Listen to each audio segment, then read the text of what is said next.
नमस्कार, स्वागत है आपका यूपी तक में। मैं हूं कुमार अभिषेक।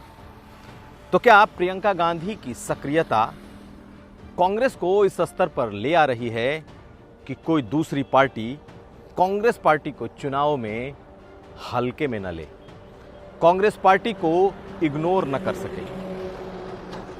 प्रियंका गांधी ने जैसी सक्रियता पिछले कुछ दिनों में पार्टी के लिए दिखाई है और खासकर इस लखीमपुर घटनाक्रम के बाद से जिस तेजी से वो सक्रिय हुई हैं और जिस तेजी से कांग्रेस का कार्यकर्ता एनर्जाइज हुआ है, सक्रिय हुआ है, और जैसी तेजी प्रियंका के साथ साथ इस वक्त कांग्रेस पार्टी की दिखाई दे रही है, आने वाले कुछ महीनों में अगर यही रफ्तार रही तो कांग्रेस पार्टी एक बड़ी ताकत के तौर पर खड़ी हो सकती है।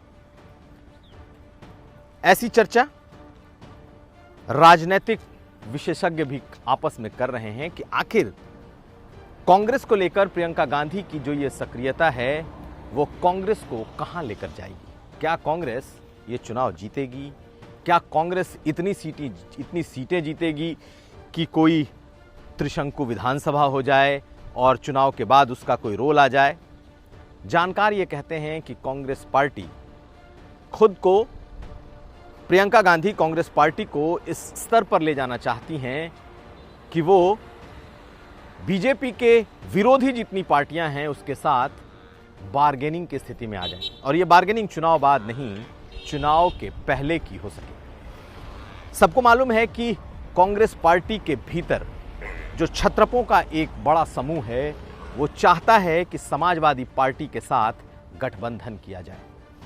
अखिलेश यादव साफ तौर पर मना कर चुके हैं कि वो कांग्रेस के साथ गठबंधन नहीं करेंगे क्योंकि कांग्रेस का अपना कोई वोट बैंक नहीं बचा है, और प्रियंका गांधी यही दिखाना चाहती हैं कि उनका वोट बैंक इतना है कि अगर वो किसी बड़े वोट बैंक के साथ मिलता है तो फिर ये सोने पे सुहागा होगा, यानी कि विन विन सिचुएशन हो सकता है। कांग्रेस पार्टी को भी मालूम है कि जमीनी स्तर पर उनका संगठन कमजोर है, चुनाव में अकेले जाने पर कांग्रेस को कोई बहुत बड़ा फायदा नहीं होने वाला है।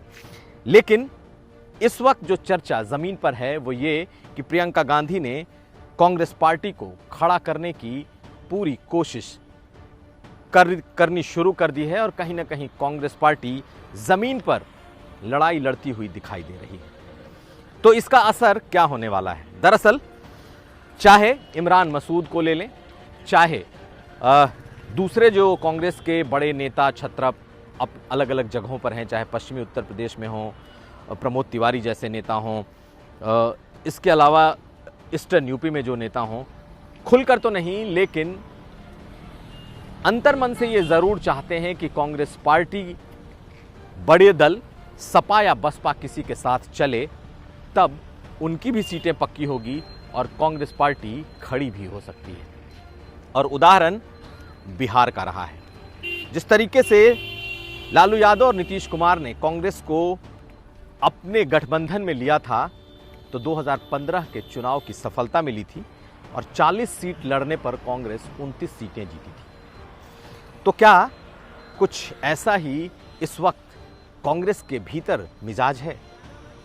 प्रियंका गांधी इतनी सक्रिय हैं कि वो अपने चुनावी अभियान की शुरुआत वाराणसी से कर रही हैं। उन्होंने अपने इस रैली का नाम भी बदल दिया और किसान न्याय यात्रा के तौर पर इसे पहचान दे दी है। पूर्वांचल से उनकी शुरुआत हो रही है।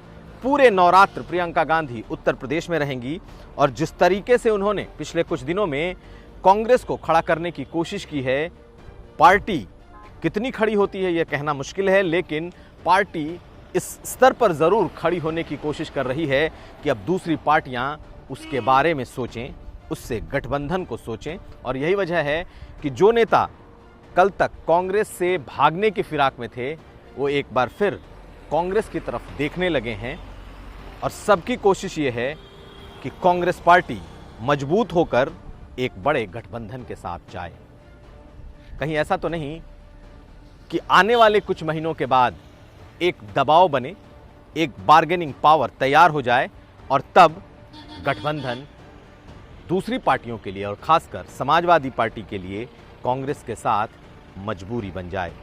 हालांकि अखिलेश यादव की माने तो वो किसी सूरत में कांग्रेस पार्टी से फिलहाल गठबंधन को तैयार नहीं है, लेकिन राजनीति में संभावनाओं को खारिज नहीं किया जा सकता। कुमार अभिषेक, यूपी तक।